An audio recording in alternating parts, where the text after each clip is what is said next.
The Galactic Council chamber was filled with worried voices. Ambassador Kareth stood at the center podium, his forearms gesturing at the holographic display above him. The images showed human soldiers during a training exercise on one of the outer colonies. "Look at them," Kareth said, his voice shaking slightly. "See how they move? How they coordinate. We have never seen such precision from regular troops." The council members watched in silence. The humans in the footage wore simple green uniforms and carried standard weapons. But the way they moved made the alien leaders uncomfortable. They advanced through difficult terrain without breaking formation. They communicated with brief hand signals. When they engaged training targets, every shot found its mark. Commander Vex of the Vaxil military leaned forward in his seat. His scales changed color from blue to dark purple, a sign of deep concern among his species. "These are just their common soldiers?" he asked according to our intelligence. "Yes," Kareth confirmed. "This footage is from a routine training exercise. Nothing special. Just regular human army units." A wave of nervous whispers spread through the chamber. The Cathrin representative, a being made of crystalline structures, chimed softly. "If these are their ordinary troops, what must their elite warriors be like?" Kareth had no answer for that question. None of them did. The reason for this emergency session was simple. The Krillian Empire was expanding aggressively into council space. Already 6 member species had lost colonies to Krillian attacks. The council military forces were struggling to hold the line. They needed allies, and humanity was the newest spacefaring species in the region. "We should invite them to join our defensive alliance," suggested Ambassador Ythra, whose people had lost 2 worlds to the Krillians just last month. "We need their strength." But many council members were afraid. The humans had only been traveling in space for about 200 years. They were young, energetic, and apparently very good at warfare. Some council members worried that inviting humanity would be like inviting a predator into their home. After hours of debate, the council reached a decision. They would send a delegation to Earth to discuss an alliance, but they would bring heavy warships for protection, just in case. 3 weeks later, Captain Alina Vasquez of the Terran Defense Force stood in the landing bay of Earth's orbital station. She wore her dress uniform and tried not to smile as the council delegation approached. They had arrived with 12 warships, all armed and ready. "For a diplomatic visit, welcome to Earth," Alina said warmly, extending her hand to Ambassador Kareth. The ambassador looked at her hand nervously before accepting the gesture. His people communicated through arm touches, so the human handshake felt oddly intimate. "Thank you, Captain. We are honored to be here." Lena noticed how the council security team surrounded their delegation. They were treating her small honor guard of 20 soldiers as if they were dangerous criminals. She found it amusing but said nothing. Maybe this was just how they did diplomacy. That evening, the council held a formal dinner with human representatives. The conversation was polite but tense. The aliens kept asking strange questions about human warrior culture and battle traditions. Captain Vasquez, Commander Vex, asked carefully, "The soldiers we saw in the landing bay, they are your elite forces, yes? Your best warriors?" Alina laughed, thinking he was joking. Then she realized he was serious. "Oh no, those are just regular army guys. Good soldiers, but nothing special. Not even Marines." The table went silent. Every alien stared at her. "Not even Marines?" Kareth repeated slowly. "Right," Alina confirmed, taking a sip of her drink. "Marines are more specialized, better trained, tougher standards. Then above them, we have special operations forces," and she noticed their expressions and stopped talking. "Is something wrong?" Commander This's scales had turned almost black. "Captain, are you saying that what we have seen so far are your least trained soldiers?" "Well, I wouldn't say least trained," Alina replied. "They're professional soldiers. They just handle standard operations. Peacekeeping, colony defense, routine stuff." "Why?" Before anyone could answer, alarms began blaring throughout the station. A young officer ran into the dining hall, looking panicked. "Captain Vasquez, we're receiving distress calls from New Harmony Colony, Krillian raiders. The Council Defense Fleet is engaging, but they're being overwhelmed. Alina stood immediately, all humor gone from her face. How many raiders? Initial reports say 15 heavy cruisers and supporting craft. The Council has 8 ships in the system. Kareth stood as well, his face showing despair. New Harmony has 2 million civilians. If we lose the orbital defense, Lena was already walking toward the communication station. Get me Admiral Chen on priority channel, she turned to Kareth. Don't worry, Ambassador. We'll send support immediately. How quickly can you deploy your forces? Commander Thex asked. Even with faster-than-light travel, it will take days to gather enough ships to face 15 Krillian cruisers. Alina spoke quietly into the CUM unit for a moment, then turned back to the Council delegation. We're dispatching a response team now. They'll arrive in 4 hours? 4 hours? Kyrith's voice rose in surprise. Captain, I appreciate your confidence, but the Krillians will not wait. And sending just 1 ship? Even with your impressive regular forces. Oh, we're not sending regular forces, Alina, interrupted gently. This situation calls for something a bit more specialized. We're sending a Tier 2 response package. The aliens exchanged worried looks. They had been terrified of human regular forces. Now Alina was saying they were sending something different, something more specialized.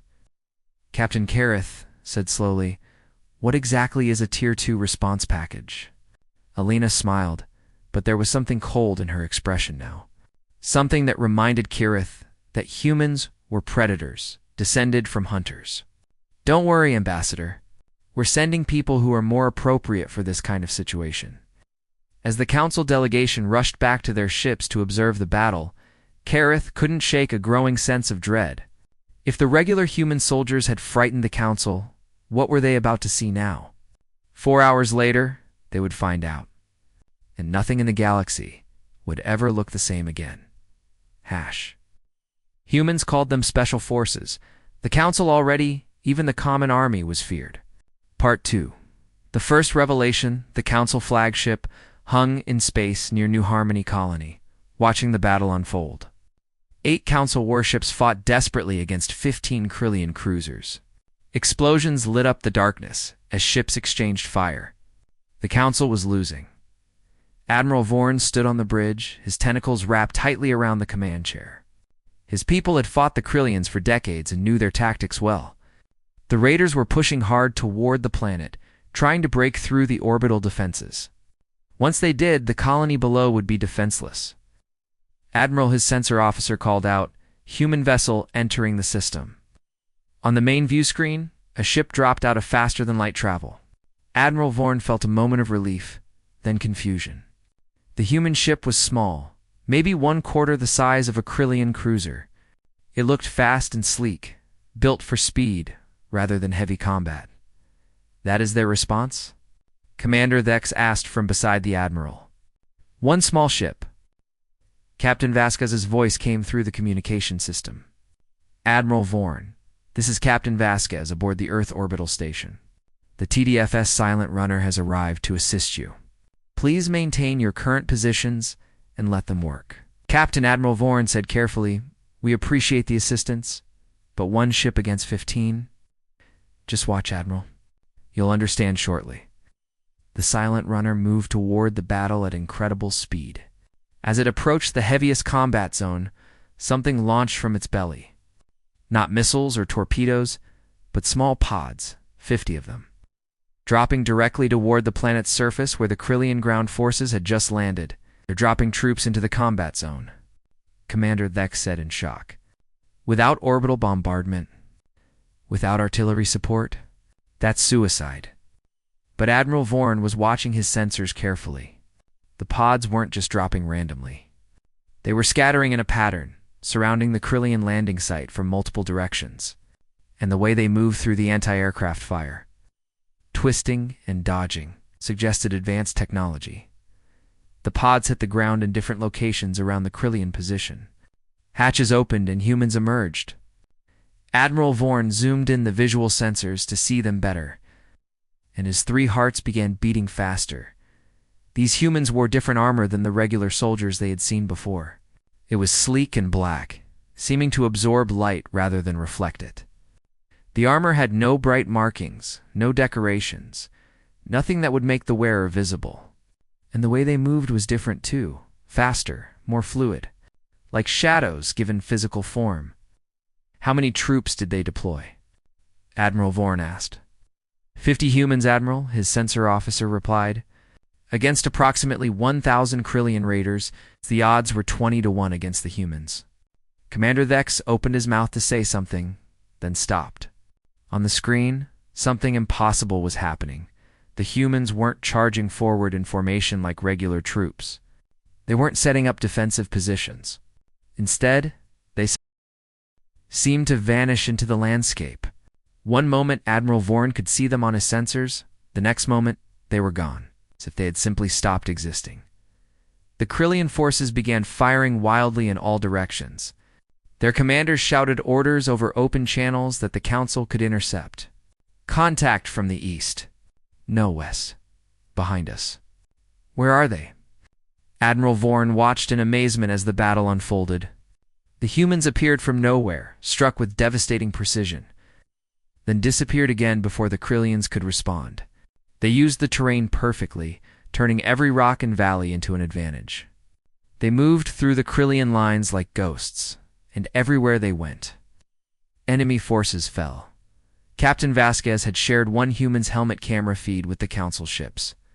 Through it, they watched a human named Lieutenant Marcus Chen leading his team. The feed showed tactical information scrolling across his vision, enemy positions, friendly locations, terrain analysis, wind speed, even predicted enemy movements. Marcus moved through a narrow canyon, his weapon ready. 3 Krillians rounded a corner ahead of him. Before they could raise their weapons, Marcus fired 3 times. All 3 fell. He kept moving forward without slowing down, stepping over the bodies as if this was routine. Team 2, collapse on the command post, Marcus said quietly into his radio. Team 4, cut their retreat to the north. Team 1, you're with me. We're going straight through the middle. His team moved together in perfect coordination. They communicated with brief words and hand signals. They seemed to know where each other was at all times without looking. When one human drew enemy fire, another was already in position to eliminate the threat. The Krillian commander tried to rally his troops, shouting about honor and strength. Marcus's team was already inside the command post. The battle lasted exactly 37 minutes from the first pod landing to the last Krillian surrender. On the Council flagship, nobody spoke for a long moment. The silence was heavy with shock. Finally, Admiral Vorn found his voice. Captain Vasquez, what unit did we just witness? Elena's reply was casual, as if she was discussing the weather. That was a Marine Force recon team. Good people. Solid mid-tier operators. Admiral Vorn's 3 hearts skipped simultaneously. Mid-tier? Yes, sir. They handle standard intervention operations. Quick response, surgical strikes, that kind of thing. We didn't need to send anyone from Special Operations Command for something this small. Commander Thex gripped the edge of his console so hard his claws left marks. Captain Vasquez, are you telling us that what we just witnessed, those extraordinary warriors, are not even your special forces? Correct, Commander? Marines are a step up from regular Army, sure, but we have several tiers above them for more complicated situations. Special Operations Command handles the really difficult missions. The Council delegation looked at each other in disbelief. The warriors they had just seen had seemed almost superhuman. They had defeated 20 times their number in less than an hour, with 0 casualties on the human side. And Alina was saying these weren't even special forces. Before they could process this information, the Council's intelligence officer received an urgent transmission. His face went pale as he read it. Admiral, we have a problem. The Krillian Empire has issued a formal declaration. They're calling what happened at New Harmony an unprovoked massacre. They've declared a blood war against humanity. A blood war. Captain Vasquez's voice suddenly sounded more serious. How serious is that? Ambassador Kareth answered, his voice shaking.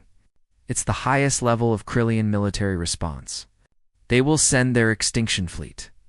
100 warships dedicated to destroying the enemy completely. They've used it 6 times in history. 6 civilizations no longer exist because of the extinction fleet. There was a pause on the communication line. Then Alina sighed. Well, I suppose we should probably wake up the quiet professionals. Admiral Vorn felt a chill run through his body. Captain, what do you mean by that? Elena's voice was calm, but there was something dark underneath it. It means, Admiral, that you're about to see what humans actually consider special forces, and I apologize in advance, because what you're about to witness might give you nightmares. The communication ended. The council delegation stood on the bridge in silence, trying to imagine what could possibly be more terrifying than what they had already seen. They were about to find out. And the answer would change their understanding of warfare forever. Humans called them special forces. The council already, even the common army, was feared. Part 3. The Shadow Warriors, the Krillian extinction fleet arrived at Border Station Omega-7, exactly 3 days after declaring blood war on humanity. 100 warships dropped out of faster-than-light travel in perfect formation, a display of military power meant to terrify any enemy. Most of the council personnel had evacuated the station, but Ambassador Kyrith had chosen to stay. He wanted to witness what would happen, even though he feared the worst. The extinction fleet had never failed. Never. He found Captain Vasquez in the station's observation deck, calmly drinking coffee with her staff. They were reviewing what looked like personnel files on data tablets, completely relaxed despite the massive fleet of death outside. Captain Kyrith said nervously, "Shouldn't we be evacuating? The Krillian commander has given humanity 1 hour to surrender before they attack." Alina looked up from her tablet and smiled. "We're fine, Ambassador. We've deployed Specwar Group 7 to handle the situation." Specwar? Kyrith looked around. "Where? I don't see any human ships. Are they hiding behind the station?" "No, they're already working. Special warfare forces don't arrive with big fleets and announcements. They solve problems quietly." Kyrith looked at the view screen showing the Krillian fleet. The massive warships sat there, weapons charged, waiting for the surrender deadline. "I don't understand. How can they solve this without ships?" Elena's aide, a young lieutenant, answered. "Special forces don't fight battles, Ambassador. They solve problems. There's a difference. 6 hours, nothing visible happened. The Krillian fleet maintained attack positions. No human ships appeared. The tension on the station grew worse with each passing minute." Kyrith watched Alina and her staff continuing their work, occasionally checking reports on their tablets, sipping coffee, completely calm. Then, suddenly, the Krillian communications went dark.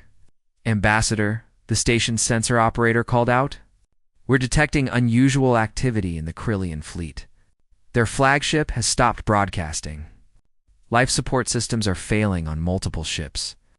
Kyrith rushed to the sensor station. On the screens, he could see the Krillian fleet beginning to fall apart from within. 3 command carriers reported emergency situations. Their messages were panicked and confused. Internal security breach. Intruders in engineering. How did they get aboard? One by one, Krillian ships began reporting disasters. A dreadnought's reactor went critical sabotage from inside. The flagship's entire command crew was found unconscious in the bridge. A carrier's weapon systems activated on their own and fired on nearby friendly ships before being shut down. The Krillians were fighting an enemy they couldn't see, couldn't track, couldn't even detect. Ghosts that had somehow bypassed every security measure, every sensor, every defense system. "How is this possible?" Kyrith whispered. "How did human forces get aboard those ships? We've been watching the entire time. No ships approached. No shuttles launched." Alina stood and walked over to the sensor station. "Ambassador, special warfare operatives don't wait for the battle to start. They get into position days before they're needed." She tapped her communicator. "Specwar 7 actual. This is Vasquez." "Status report," a woman's voice answered, speaking in a casual whisper. "Vasquez, this is Operative Kim. Package secured. No complications. Copy that. Good work. Begin extraction procedures." "Understood." Kim out. Alina turned to Kyrith's confused expression. Operative Sarah Kim and her team have been inside the Krillian flagship for 4 days. They infiltrated during what the Krillians thought was a routine supply transfer at their staging base last week. For days? Kyrith's voice rose in shock. They've been hiding on the flagship for 4 days? Not hiding, Ambassador. Working. They've been moving through the fleet, ship to ship, preparing for this moment. Copying strategic databases, planting control programs in ship systems, identifying key personnel. The Krillians never knew they were there. On the view screen, more Krillian ships began reporting emergencies. Their crews were finding critical systems sabotaged. Navigation computers were corrupted. Communication arrays were damaged. Weapons refused to fire. And everywhere there were reports of intruders who appeared and disappeared like ghosts. How many operatives did you send? Commander Vex asked, having arrived on the station to observe. 12, Alina answered. 4 3-person teams. 12. Vex's scales turned pale. 12 operatives are destroying a fleet of 100 warships. They're not destroying anything, Commander. They're neutralizing threats with minimal force. There's a difference. Look at the casualty reports. Kyrith checked the data. Despite the chaos in the Krillian fleet, actual deaths were surprisingly low. Most Krillian crew members were simply finding themselves locked in their quarters, or waking up from sudden unconsciousness with no memory of what happened. The special forces were disabling the fleet, not massacring it. Within 12 hours of their attack deadline, 70 Krillian ships were combatant effective. The remaining 30 ships, terrified by reports of invisible demons moving through their fleet, broke formation and fled. The extinction fleet that had destroyed 6 civilizations ran away from 12 human operatives they never even saw. The Krillian High Admiral sent one final transmission before his flagship limped away. His voice was shaking with fear. This is High Admiral Krell, to all Krellian forces. Retreat from human space immediately. Do not engage humans under any circumstances. They are not like other species. They fight with demons that walk through walls and steal thoughts from minds. This war is over. As the last Krillian ship jumped to faster than light speed, Kareth sat down heavily in a chair. His hands were shaking. Captain Vasquez, I must ask, if these Special Forces operatives are so effective, why do you even maintain regular military forces? Alina considered the question carefully. Because Special Forces solve specific problems, Ambassador. They can't hold territory. They can't maintain peace in large areas. They can't do the 1,000 normal tasks that a military needs to do. They're a scalpel, not a hammer. We need both, I see. Kareth felt like he was beginning to understand human military philosophy. Then Elena's communicator buzzed with a priority alert. She looked at the screen, and her face went pale. Actually, pale, the color drained from her skin. That's impossible, she whispered. What is it? Kyrith asked, concerned by her sudden fear. Alina looked up. For the first time since he had met her, Kyrith saw genuine fear in a human's eyes. I'm receiving reports of Void-class insertion craft entering this sector. Those are... She paused, choosing her words carefully. Those aren't regular Special Forces, Ambassador. What are they? They're the ones we don't talk about. The ones that officially don't exist. The operatives you just saw? Sarah Kim and her team. They're skilled professionals who can infiltrate and neutralize conventional threats. But Void-class... Elena's hands clenched into fists. They're what we send when the problem is so dangerous that normal Special Forces can't handle it. Kyrith felt his blood turn cold. What kind of problem requires forces beyond what we just witnessed? Alina pulled up classified intelligence reports on her tablet. Our intelligence suggests a faction within the Krillian Empire has acquired something called protomatter weapons. Devices that can literally unravel the fabric of space-time. One weapon could destroy an entire star system. The observation deck went silent. And you're sending these Void-class operatives to stop it? Kyrith asked quietly. I'm not sending anyone, Ambassador. Someone far above my authority level authorized this. Void-class operators answer only to the highest levels of human government. They operate in legal gray areas, authorized to do whatever is necessary when normal rules would guarantee failure. Kareth looked out at the stars and wondered what kind of warriors would frighten even Captain Vasquez. He was about to find out. Part of him wished he could remain ignorant forever. Humans called them special forces. The Council already, even the common army, was feared. Part 4. The unseeable Edge Captain Vasquez spent the next hour making urgent calls up the Terran chain of command. Ambassador Kareth watched as she talked to admirals, generals, and finally someone whose title was simply Director. Her questions were all the same. Why was a dark protocol team operating in Council space? Who authorized it? What was the mission? The answers she received made her more nervous with each call. Finally, she turned to Kareth and the other Council observers who had gathered in the station's command center. I have permission to brief you on the situation, but understand what I'm about to tell you is classified at the highest level. You cannot share this information beyond this room. We understand, Kareth said. Though his hands trembled slightly, Alina pulled up a holographic display showing a hidden facility deep in Krillian space. 3 weeks ago, human intelligence detected unusual energy signatures coming from this research station. After analysis, we determined the Krillians have acquired protomatter technology. Commander Thex leaned forward. What exactly is protomatter? It's theoretical physics made real. Protomatter exists in a state between energy and matter. In the wrong hands, it can be weaponized to literally unmake reality. One protomatter bomb could cause a chain reaction that destroys an entire star system, maybe more. The explosion wouldn't just kill people, it would erase the space itself, leaving nothing but a void. The room went silent as everyone processed this information. The Special Forces team you saw earlier, Spec War Group 7, they're extremely good at infiltration and sabotage. But this situation requires something different.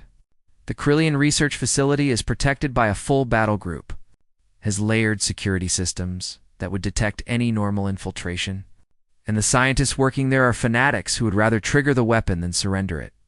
So you sent these Void-class operatives, Kareth said quietly. I didn't send anyone. This was authorized at the highest level of human government, probably by the Security Council itself. Void-class teams are humanity's answer to existential threats. Situations where normal rules, normal morality, normal warfare would guarantee catastrophic failure. Alina pulled up profiles on the holographic display. 6 faces appeared, all human ages, ranging from late 20s to early 40s. This is the team. 6 operatives. That's all they sent against a facility protected by 30 warships and 5,000 Krillian soldiers. Only 6? Commander Thex sounded shocked. Even your special forces operated in larger groups. Void-class operatives work differently. They're not just highly trained, they're enhanced. Experimental biotech that increases cognitive processing speed.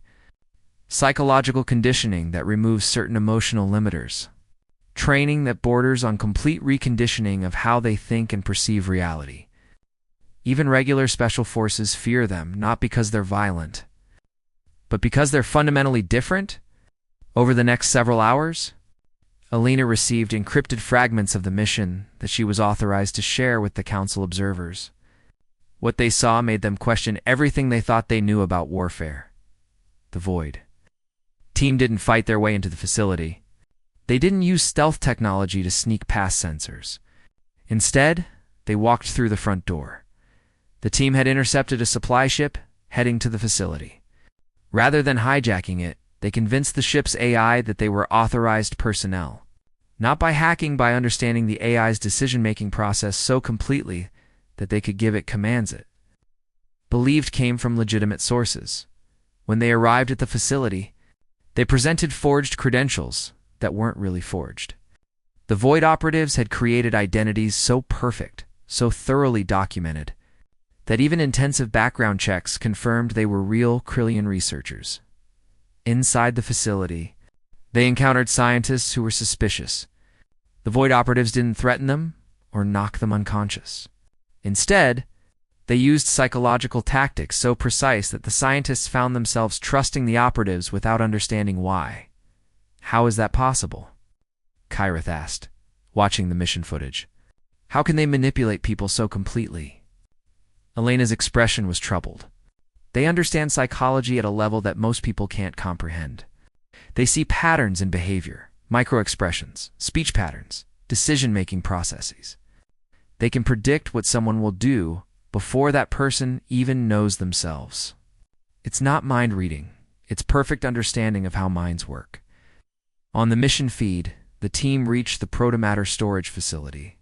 2 Krillian security guards stood watch. The lead Void operative, a human woman named Alex, simply walked up to them and started talking. The conversation lasted less than 2 minutes.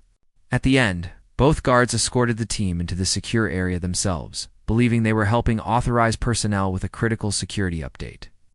She didn't threaten them, Commander Thex observed. She didn't use any technology. She just talked, and they obeyed. That's what Void-class training does, Elena explained. It teaches you to weaponize human nature itself. Every species has psychological vulnerabilities patterns in how they think, how they make decisions, what they fear, what they trust. Void operatives exploit those vulnerabilities with surgical precision. The mission continued.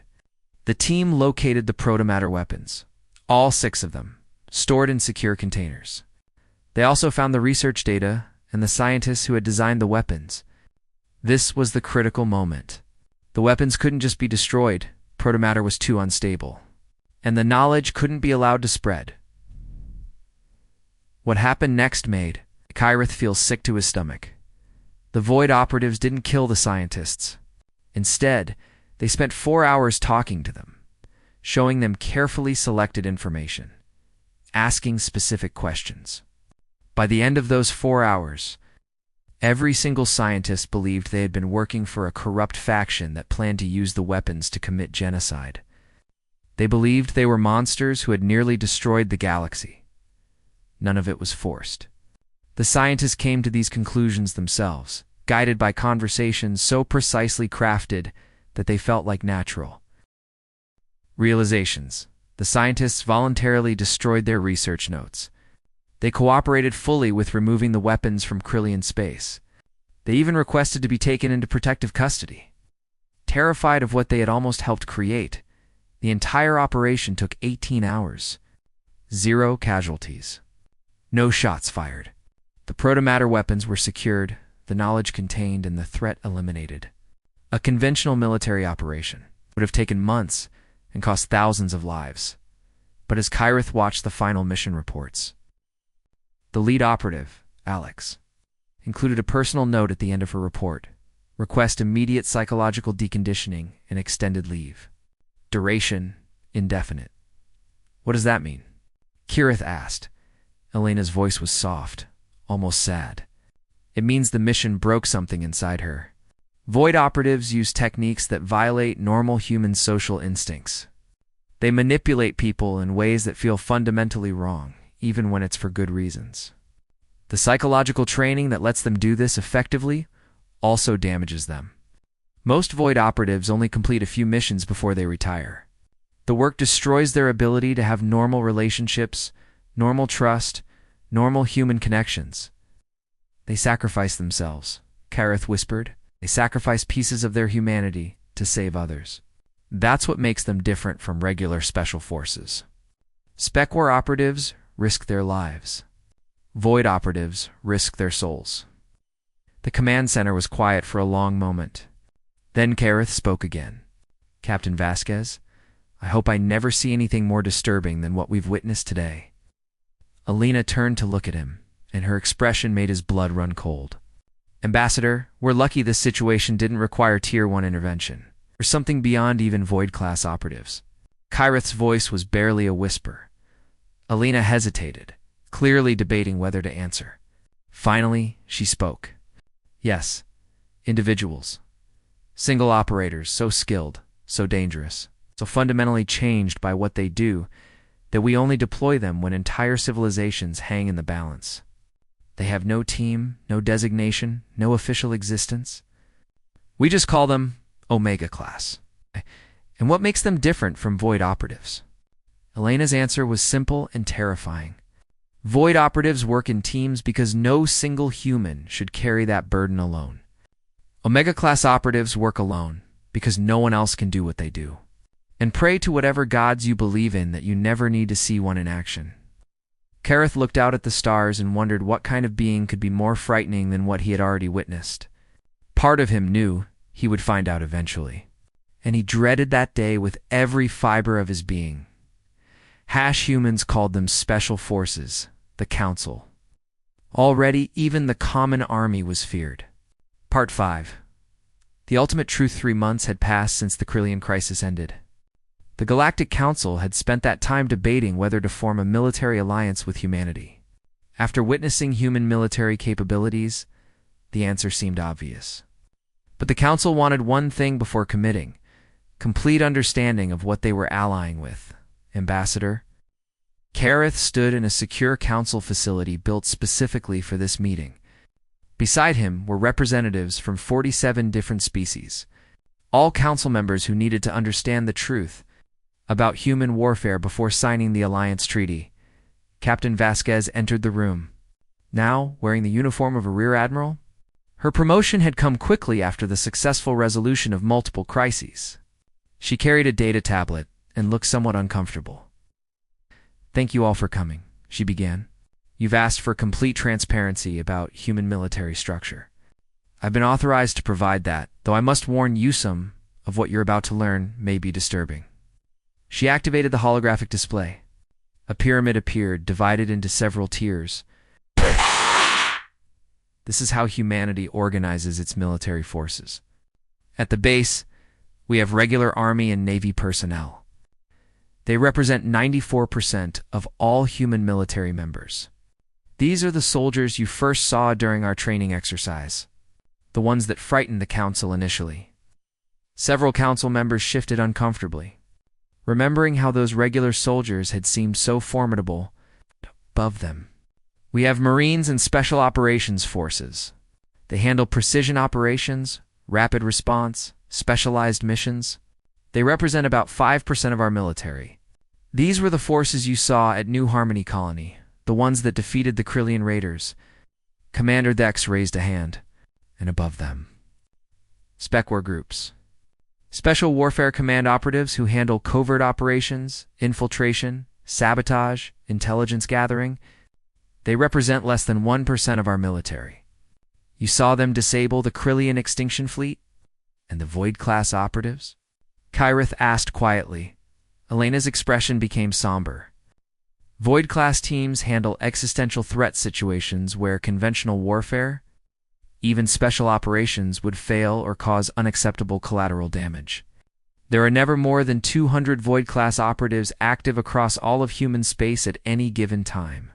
They undergo extensive psychological conditioning and experimental enhancement. Most serve for only a few years before the work damages them too severely to continue. A Catherine representative chimed softly, their crystalline body reflecting light around the room. "You mentioned something called Omega Class. Are they at the top of this hierarchy?" Alina was quiet for a moment. "No. Omega Class operatives exist outside the hierarchy. They're not part of any formal command structure. There are never more than 10 active at any time, sometimes as few as 3. They're individuals who have undergone decades of training, conditioning, and voluntary biological modification to become something beyond normal special forces." "What makes them different?" the Catherine asked.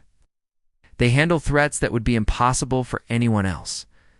Rogue artificial intelligences, reality-warping alien technology, civilization-ending phenomena that can't be fought with normal military force." Alina pulled up a case file, heavily redacted. 15 years ago, humanity encountered a machine intelligence collective in deep space. It was absorbing every form of life it encountered, adding their knowledge to its own. Regular military forces couldn't fight it. It adapted to every weapon we used. Special forces couldn't infiltrate. ITT had no physical location to infiltrate. "What happened?" Kareth asked. "We deployed an Omega-class operative, a woman who spent 40 years undercover, integrated into the collective itself. She slowly, carefully, patiently reprogrammed it from within, changing its core directives one line of code at a time. By the time she emerged, the collective had transformed from a threat into a peaceful research entity. But those 40 years cost her everything: her relationships, her identity, her ability to connect with other humans. She's still alive, but she barely remembers what it's like to be human. The room was silent.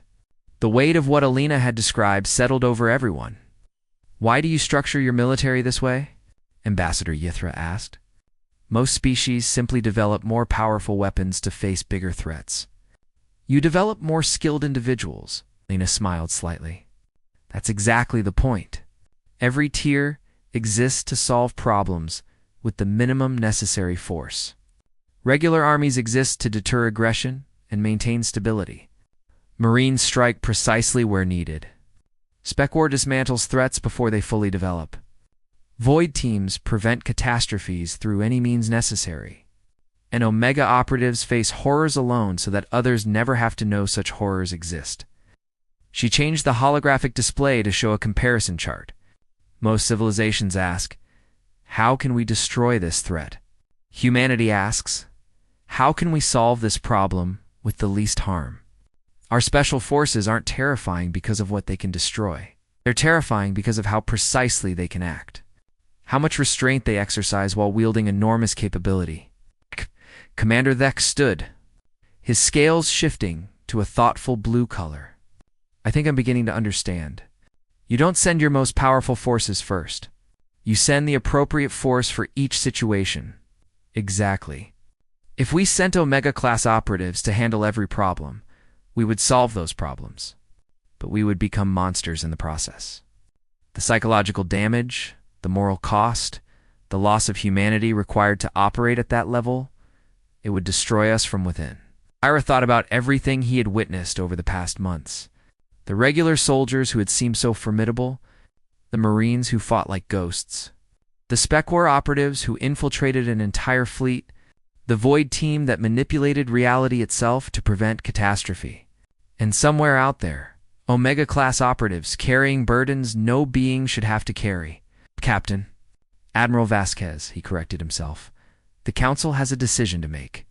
We came here today fearing what we might learn about humanity's military might. But what I've learned is that you're not warriors who delight in destruction. You're problem solvers who understand the cost of violence."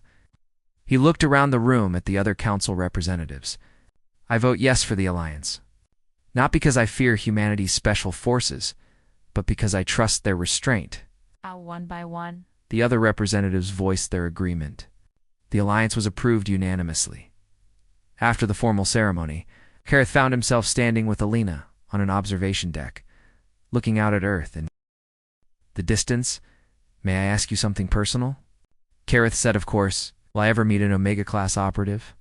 Alina smiled, but there was sadness in it. "You probably already have. That's part of what makes them Omega. They hide in plain sight. They could be a diplomat, a scientist, a cargo hauler, a station janitor.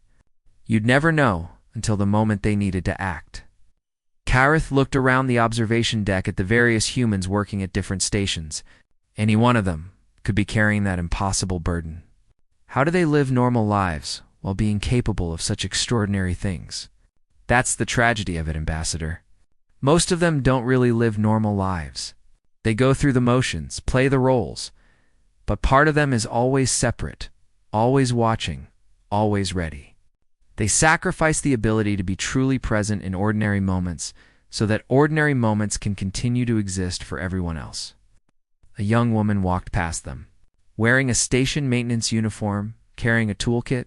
She nodded politely at Alina and continued on her way. Just another worker on just another day. Kareth watched her go, wondering. "Don't," Alina said softly. "Don't try to figure out who they are. Part of respecting what they do is allowing them to have their cover identities, their moments of peace, however brief they might be." That night, in a small apartment on the station, the woman with the maintenance toolkit sat in her kitchen. A message appeared on her personal communicator: eyes-only encryption, highest priority, Omega 7. You have activation authorization, threat assessment, and mission brief to follow. She read the message without changing expression, then deleted it.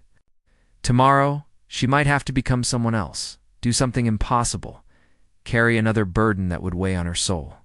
But tonight, she was just Sarah, a maintenance worker who liked to garden, who had friends who knew nothing about her real life, who got to be normal for a few more hours. She walked to her small indoor garden, where she grew earth plants, tomatoes, basil, flowers that reminded her of home. She watered them carefully, touched the leaves gently, found peace in the simple act of helping things grow. The galaxy continued its peaceful existence, unaware that somewhere in the darkness, a threat was developing, unaware that one quiet woman with a garden would soon stand between civilization and catastrophe, unaware of the price she would pay to keep the stars safe. But that was tomorrow's burden. Tonight, she had her garden, and that would have to be enough. In the council chamber, as representatives celebrated the new alliance, Ambassador Kyrith raised a glass. To humanity, he said, may we never need your special forces, but if we do, may they have the strength to carry burdens that would break the rest of us. The toast was echoed around the room, and somewhere in the darkness between stars, watching over a galaxy that would never know their names, the quiet professionals maintained their vigil, because that's what special forces meant to humanity. Not the strongest warriors, not the most destructive weapons, but the most capable problem solvers who understood that true strength lies in knowing when not to use your full power, who understood that the hardest battles aren't won with weapons, but with wisdom, restraint, and the willingness to sacrifice pieces of yourself so that others could remain whole. The alliance was formed. The galaxy became safer, and the humans who made it possible continued their quiet work, known to few, appreciated by fewer still, but essential nonetheless. That was the truth about human special forces, and it was more terrifying and more beautiful than anything the council could have imagined.